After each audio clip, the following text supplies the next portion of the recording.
All right, we are live.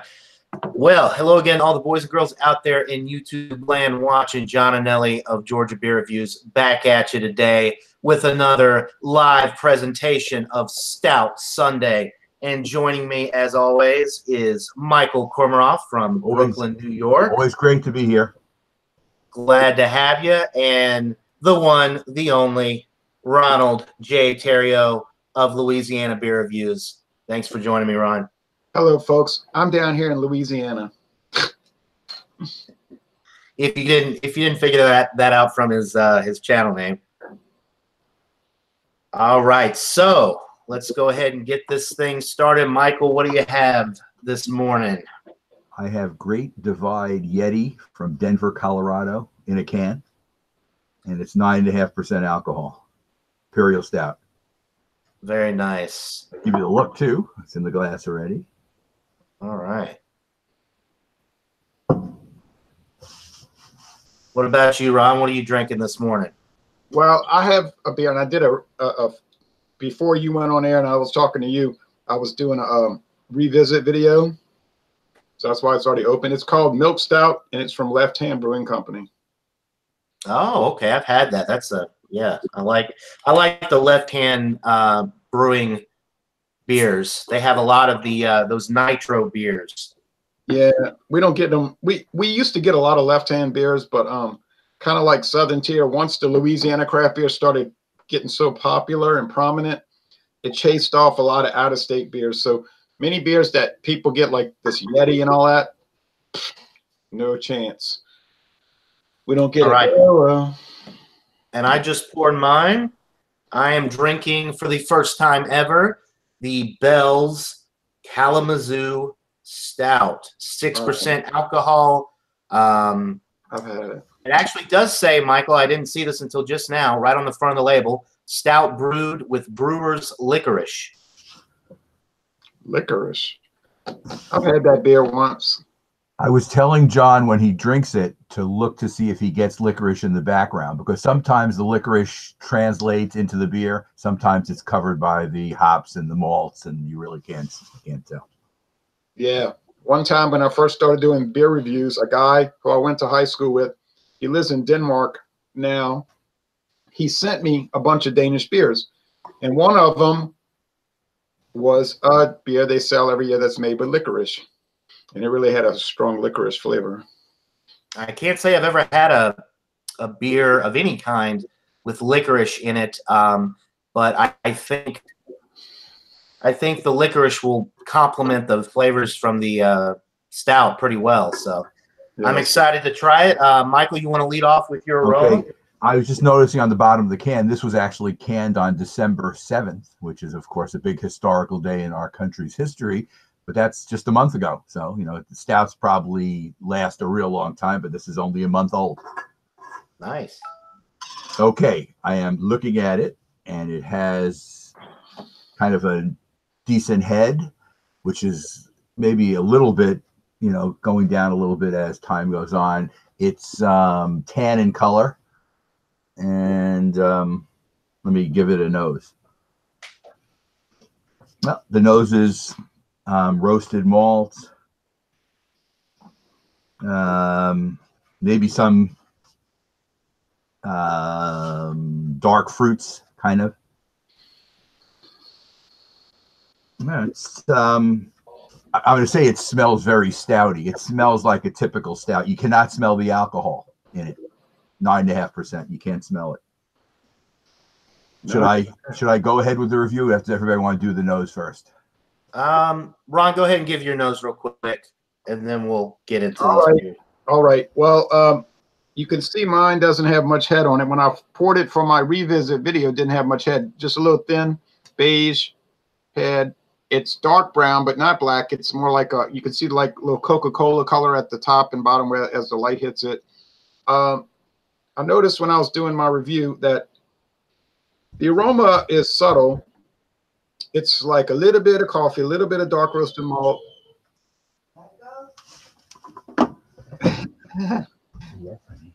You that guy.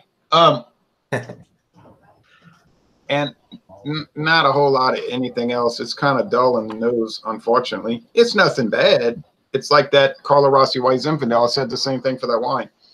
It wasn't anything bad, but it wasn't anything too. It just didn't have a lot of nose. It didn't have a lot of smell. So that's it. Sometimes beers, wines are like that.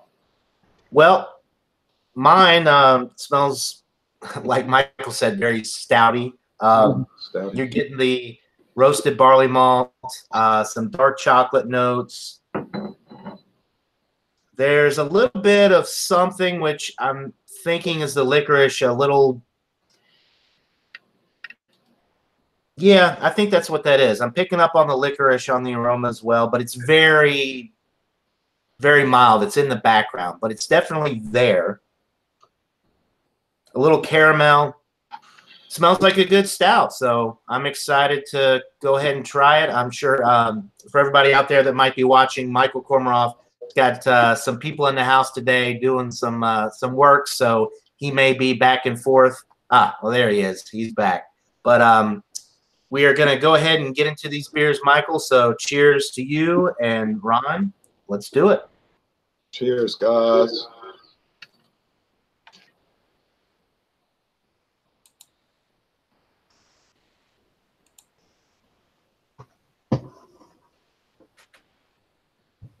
Michael, you are, let's see. I don't know how to, okay, you unmuted yourself. Good. That was my wife who just came out. So, Michael, you want to lead off with the taste? Okay. Of the Yeti? Cheers, everybody. Cheers. Wow. You get the dark roasted malts on the flavor as well as I did on the nose. It's got a very strong taste. The alcohol is muted, but you can tell this is not a session beer because it does have a substantial feel to it. The mouthfeel is medium, medium to almost heavy, but I would still say it's medium.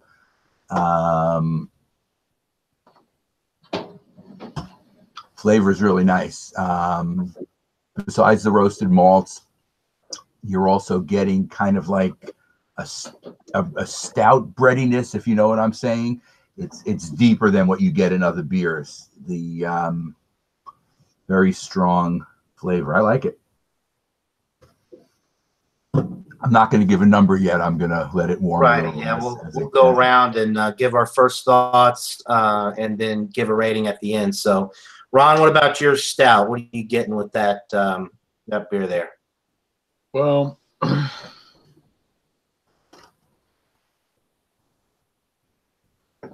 first thing that hit me was that the body is very thin.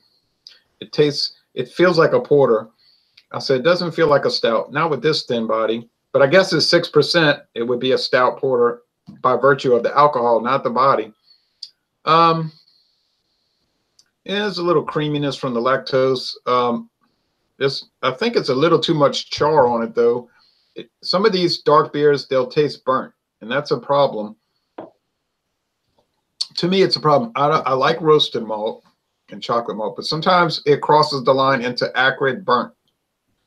And it's like you were making toast, and then you say, oh, I forgot it. And then it burns, and you say, oh, it's burnt. Which some people like that. I don't necessarily like that. A little dark brown bread crust, a little sweetness. It's dry on the finish, though. It's sweet in a little sweet, and mostly dry in the finish. I know my review from years ago was higher than this. I didn't check. I don't tend to check my reviews when I do a follow-up because I don't want to influence what I'm doing presently. And somebody asked me that last night. He said, what gives?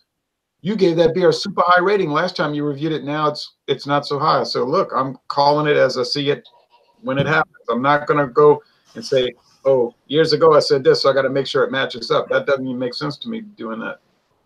Right.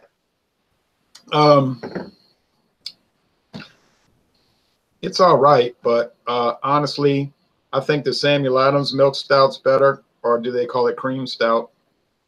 They're cream stout. Yeah, I almost picked up a 6-pack of that the other day. Yeah, I mean, the old American-made, Canadian-made Guinness Extra Stout 6% kills this. Murphy's Stout kills it. I'll give a rating later, but I mean it's good, but I wouldn't get too excited about it. Right. It's just my opinion. Sorry, Left Hand Brewing. All right. Well, the Bell's Kalamazoo Stout. It has a lot of. The first thing I'm getting is super dark roasted barley malt, like a not burnt but very darkly toasted bread. I'm getting significant darkly toasted bread in the middle of the sip. There's a little bit that dark chocolate follows through on the palate. Surprisingly, the licorice that I was picking up on the aroma is not really following through on the palate. Maybe just a little bit on the finish, but if I didn't know that it had licorice in it, I probably wouldn't have even said that. The roasted barley malt really is taking the front seat with this one. It is just bold, in your face, very toasted, not to the point of being burnt, but it's close. Very, very roasty, almost like a smoky quality to it as well. Not getting any of the alcohol at 6%. You wouldn't necessarily expect that anyway with all the nice, deep flavors that you're getting with this one. Honestly, I would like it to be a little bit more malty, have a little bit more sweetness. It's roasty, toasty. It's got a nice bitterness too that I haven't mentioned yet. The IBUs, Bell's doesn't bother to list the IBUs, but if I had to guess, I would say it's probably up there close to 50. It's definitely got a bitter finish.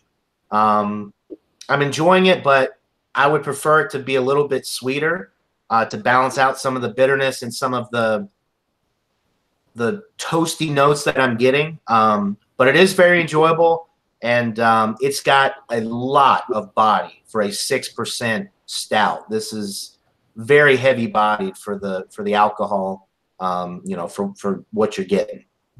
Yeah. Huh.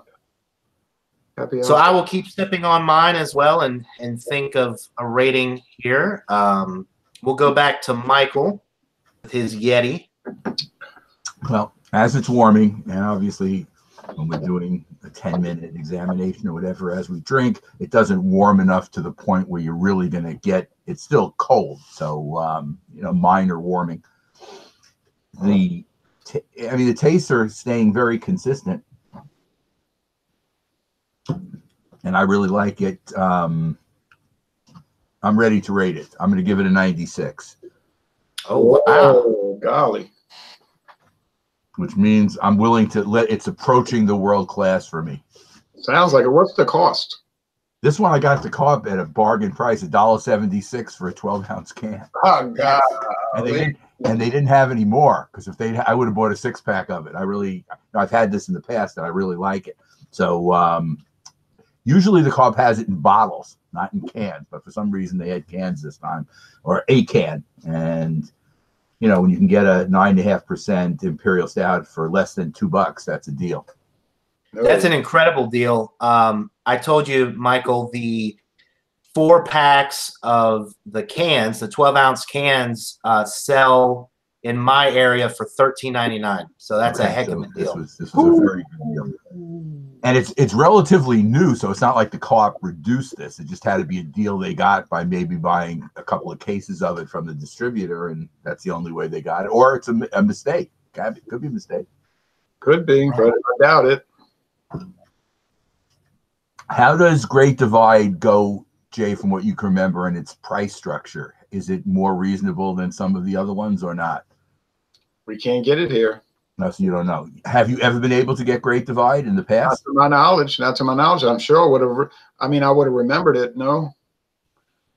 There's some stuff they just don't even bother selling it here. I guess they figure no one's going to buy it. Well, you do get some other Rocky Mountain State beers, though. You do get some other stuff from Colorado, right? I'm drinking one right. Yeah, I'm drinking one right now. Yeah, Left Hand is from Colorado as well. So you do. Maybe this one doesn't have distribution in Louisiana. it's it's a hit or miss. All right, so Ron, you want to go ahead and give a rating for the left-hand milk stout you got there? Yes. And before I do, well, after I do it, can I read my little review of Kalamazoo Stout from 2016? Absolutely, yeah. It's very short. Okay, well, here we go. This one here is kind of dull. It's a little too char burn, or like it's burnt, like they burnt the malts. It's not a bad beer, of course. I paid $1.79 for the single. Okay, I guess it's worth it, especially if you've never tried it before, but I have tried it. I paid $2.49 this morning for an 8% stout, which I know would destroy this. It would be so embarrassing. Of course, this is not 8%. It's not meant to be that strong.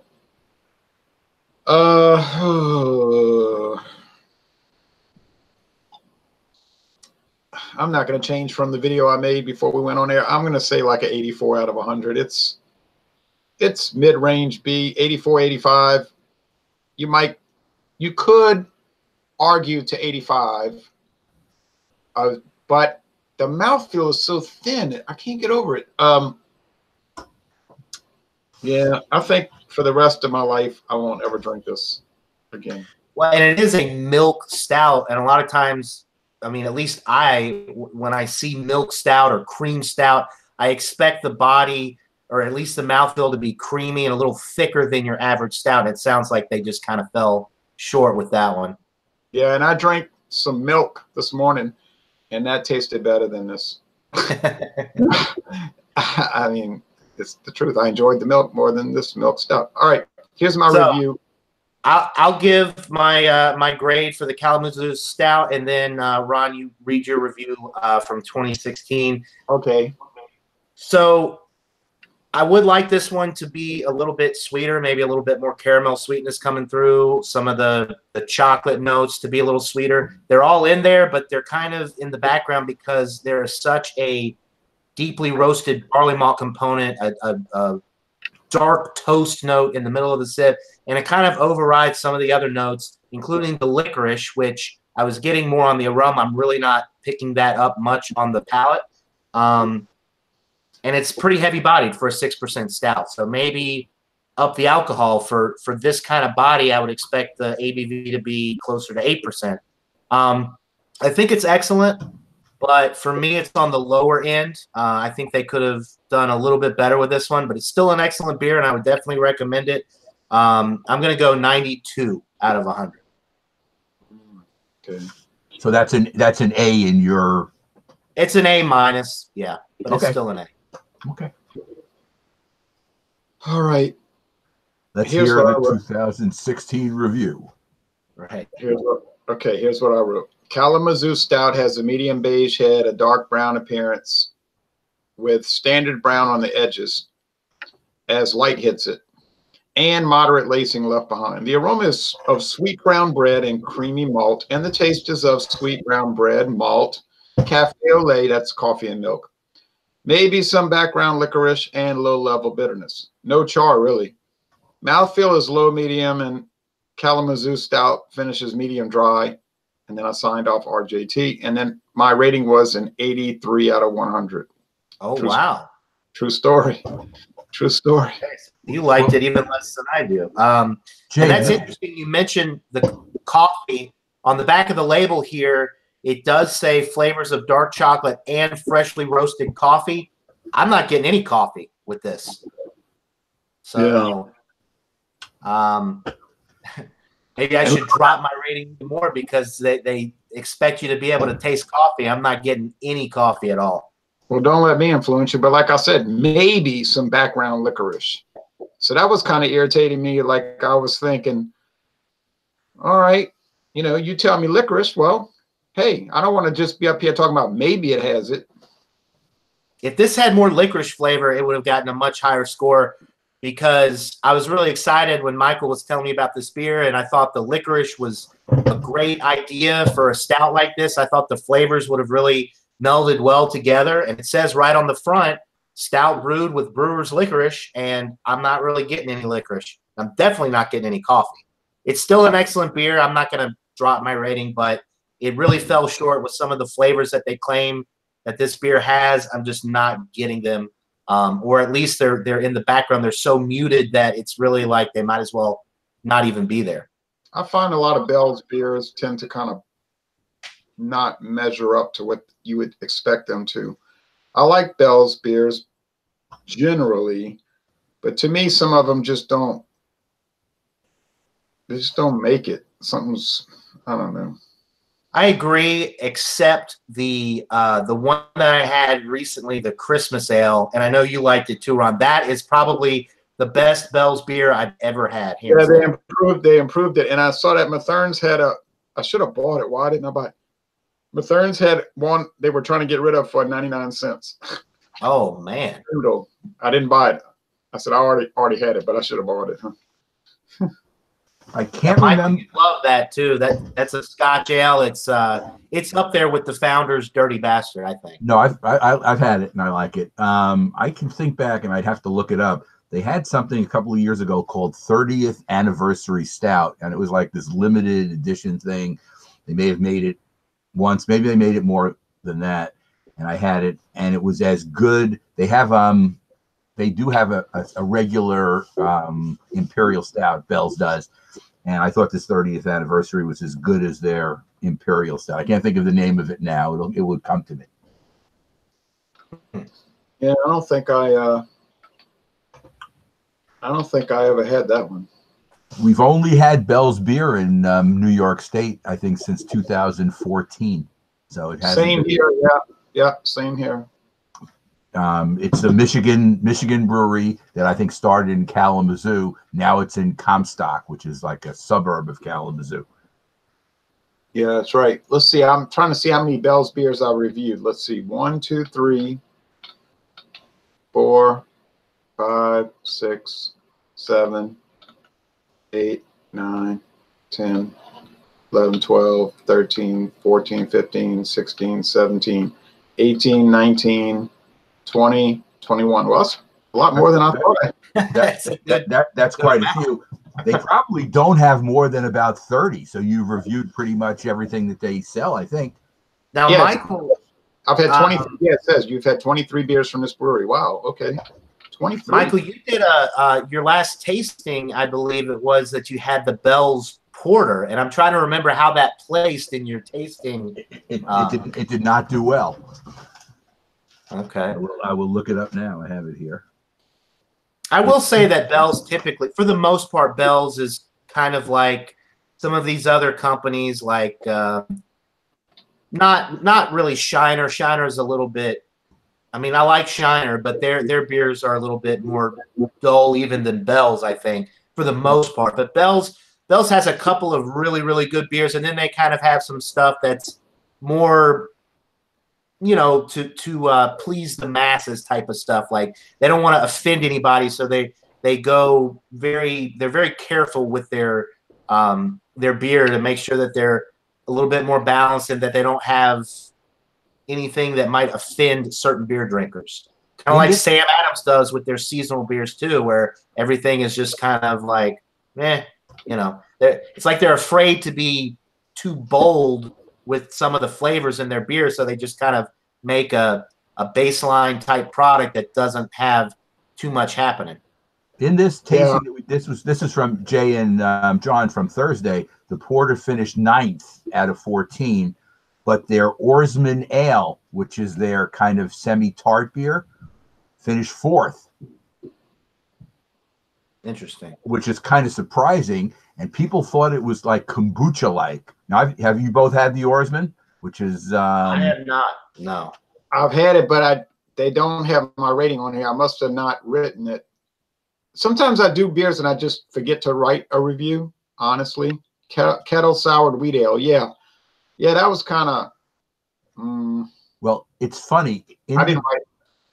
In the group that I'm with, and John would get a kick out of this too.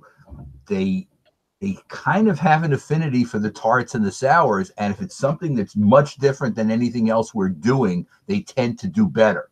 In other words, if we're doing stouts, porters, throw in the Lithuanian, which is another subject for John and I, and at some point we're going to do one of these rinskule things. But anyway, we throw this Lithuanian beer in, and it seems like it wins. People just, they can't understand it. You can't get the rinskuzikal in Louisiana. I'm pretty sure you cannot, even though you don't have any alcohol problems in terms of how high. You know, you can get a 16% beer in Louisiana, right? Now, Jay did review the Lobster Lovers. I remember watching that. That's one of the Rinskuzia beers. That's the 9%. No, we can get their beers. I did the Lobster Lovers, and then I did the Rinskaya. I did 3 of them. They're in that paper wrapped with the paper at the top, and they sell them. Yeah, they sell them at international market. I've done 4 Rinskaya beers. Have you done Crazy Brewski or Effin' Awesome? No, those are like I did the Lobster Lovers. Lobster Lovers, one of their more like American style, high gravity malt liquor beers. Yeah, they make some kind of out there stuff, you know. Well, Jay, it's weird because they advertise these high alcohol ones. One they call it an Imperial Pilsner. They call it an Imperial Lager. They're nothing like any. They don't have any lager or Pilsner, you know, characteristics at all. They're basically alcohol bombs, but it shows you how well the company is able to brew the beer, that the people who drink it, and this has come up in several tastings I've done, wow, this is boozy, but it's good. And they have barrel-aged quality to some people, even though after drinking barrel-aged beers, it does not taste barrel-aged. It's just alcohol. You're not tasting barrel-aged, but the alcohol does not get you angry because it's not, you know, it's weird. It's strange, like the Lobster Lovers. But I'll say this about Rinskuzskaya, and then I got to get off the air. Their beers are probably going to offend more people than they attract. They're just like saying, we don't care if people like it or not. We're just going to make this kind of extreme beer type stuff, and we're just going to do it. And if you don't like it, too bad. And it's a strange business model, but and their beers are memorable, but they're a little peculiar, a little harsh. They're not worrying about mellow, mild, and approachable. That's not their focus, I don't think. I didn't notice that. All their beers seemed a little bit I mean, I on our rating system, which is a 1 to 10 rating system that we do, I gave it an 8. And you look at the other people in this, only two other people gave it 8. Everybody else 8.75, 8.75, 9.25, and that's how it finished first. Yeah, because I think your group, the people in your group, would like stuff that has challenging flavors. And that's why I think they also like the Oarsman Ale. It was only 4%, I think, if I'm not mistaken. It's only 4%, but it had this kind of tartness in it. And compared to the other stuff we were doing, which are more heavy stouts and other things that are higher velocity beers. You know what else did Jay? The König's Pilsner, which comes in those 16.9 ounce cans from Germany. That finished 5th. And I was telling John that would be something for him to try because he's tried another König's beer, he thinks. And well, I don't know if it's the same company, the König Ludwig Weiss beer. No, I don't think that's King. That means king in German. King Ludwig. That's from Franziskaner. Okay. But you've seen the König's Pilsner though. It comes in a 16.9 ounce can. Sure, I reviewed it. Of course, I've seen. I reviewed it. Okay, so did you give it a good review? Do you remember? Yes, I liked it a lot. Okay, because it came across. It was the last beer we did, and everybody kept saying how clean because it has only the 4 German elements in it. It doesn't have any additives or anything. Right. It's a white can. It's a white can with red writing and a gold trim, red and gold writing. And it's always priced well too in comparison to the other beer. So I mean, it's a bargain beer. So and the quality is good. I was surprised that did as well as it did. But otherwise, I've had it, but it's not too common around here. The Oscar is a little bit more common. And Oscar Blues G Night, which is their red ale, finished third. Oh, that's a great one. And a weird beer. Now, do you get burial beers from Asheville, North Carolina, in Louisiana? No. Okay, because it's a small regional brewery, and I'm aware of. Their beers are here now, and it was their session beer, and it came in second, and it was really good because it was almost like it had a skunky quality. But can you imagine a skunky quality that's positive? It seemed, when I say skunky, I don't mean skunky that the beer had skunk. I mean the quality. I'll give you the other description besides. The first thing they said was skunky, and then they said it was well-balanced, grapefruit, super dry finish, long finish. So it was almost like what this was. It was a session beer, 4%, and it was like kind of like an India Pale Ale, but with kind of like some sour funkiness in it. Yeah, it is kind of hard to imagine that skunkiness would be attracting. But I don't know. But like Stuart Picard. I actually know a few people that only buy Corona Extra, Heineken, those types of beers in the bottles because they've had it out of the can and they say that it's not the same beer. And the only thing I can think of is that they like that skunky quality because you don't get that in the cans, and there shouldn't be a difference between the can and bottle. But I'm telling you, I know several people that will only drink Corona Extra and Heineken out of the bottle because they think it tastes much better. Wow. So, but one thing you have to think about, though, are they drinking it straight out the bottle? Oh, yeah, these are not these people don't pour their beer in a glass like we do. They're not really picking up the skunk notes because they're not sitting there doing a nose. They're not doing a nose evaluation on it, so they're not really getting the skunk. It's just about the sunlight might make it a little slimy or something, but it's something in the flavor that they like, because if they're not going to sit there and do an aroma test, they're not going to pick up the skunk anyway, really. They're just chugging out the bottom.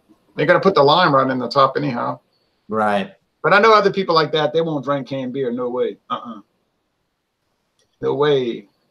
Yeah, a lot of those people, Jay, you can't even convince them that the cans that are made today are no longer tinny. There's no. I mean, in the old days, and I can remember because I'm older than you. So I was telling John that I actually have a can here that you had to open with a pop top before there were pull tops. Metal, yeah, they would taste like metal. Like I'm tasting like right here. Here's one right here, Schwegman beer. Here's Schwegman premium light lager beer, and you see how it's got that seam on it. Right. Those are metal cans. Those are metal cans, real metal. Steel metal. Not aluminum. So they would take them and they would roll the metal, like you roll up something, and they would put the caps on the end. The caps would hold the metal together. If you took the caps off, you could unroll it. Right. And somehow it wouldn't leak. I don't know how they got it. And John, these cans were heavy. I mean, really heavy compared to the aluminum cans. Yeah, Jay hit it against his head. They're heavy. Oh yeah. I mean, it looks heavy just from seeing it. Okay, it looks really thick. Not a beer, it's not one that you would be able to crush on your head. Like no. As a matter of fact, you hurt your head if you hit it hard enough. Here's one called Regal Brau, Bavarian style beer, Regal Brau. Nice looking can, but it's and it's made by I think it's Joseph Huber Brewing Company, Monroe, Wisconsin. They got bought out by Minhas. This is back in the old days when it was American owned. It says private stock. But this can is steel, and it's interesting because it's clamped at the end. It's not folded. It's got yeah. That's cool. I don't think I've ever seen a can like that. That's an interesting looking can. Yeah, it's like what holds it together is this crimping type device. I guess it's some kind of device that held it together. I don't know what private stock was, but I'll say this before I get off the air. And I don't know, Michael doesn't get too involved in alcohol eggs. I don't even know if he's still a member of the group. I am a member. I do look at your stuff. Okay, that's fine. I don't pressure people to do it. But I did a post yesterday showing a craft beer from 1941, like about 50 years before they had craft beer, which was fascinating. And that kind of proves my point of what I was trying to say years ago. The Pabst double dry hopped, right? Yeah. 1941, there's a big old advertisement, magazine advertisement from Pabst, and it was called Pabst Double Dry Ale. And it was all about how when they double dry hop their ale, it made it better. and this big, intricate, sort of like technical explanation of it. And I was thinking to myself, oh, but I thought the big companies only wanted to sell yellow fizzy stuff. But that's just a myth. That's not the reality, actually. But I have a lot of people that hate me over that and would like to see me die. But it's the truth. Now, am I saying that Pabst Blue Ribbon, Budweiser, Miller High Life, Coors, and all that is fabulous beers, the yellow fizzy stuff? I'm not saying any of that. I'm just saying that these companies were making craft beer in the 1930s and 40s. The one problem they had was that people didn't buy it. Right. If they would have had the internet back then and people would have been able to discuss it across the country, then it might have been, the craft beer revolution might have occurred in 1940 something instead of 1990 something. But there was no way to communicate that. There wasn't any kind of craft beer enthusiast magazine, to my knowledge. So really, you were really in the dark corners of the beer drinking world in 1941 if you were drinking craft beer, which did exist. But you were so isolated. There was no one doing that. So, but it would have been interesting. Absolutely. All right. Well, we'll go ahead and wrap up the this live presentation of Stout Sunday. Thank you guys for joining me as always. Sounds like Michael had the best stout today. The Yeti from Great Divide gave it a 96. Although Ron and I, we enjoyed our stouts, but they were, you know, not quite as good, I don't think. We do have a couple of comments here from Ronnie S., who's tuning in, says, hey, guys, happy Sunday. And Ronnie S. does not hate you, Ron, so there you go. Not yet. All right. Well, everybody, thanks for tuning in. Enjoy the NFL playoffs today. I know I will. And my stout wasn't too bad because it's gone. Mine too. And look at mine. Ta-da. It's a magic trick. It is.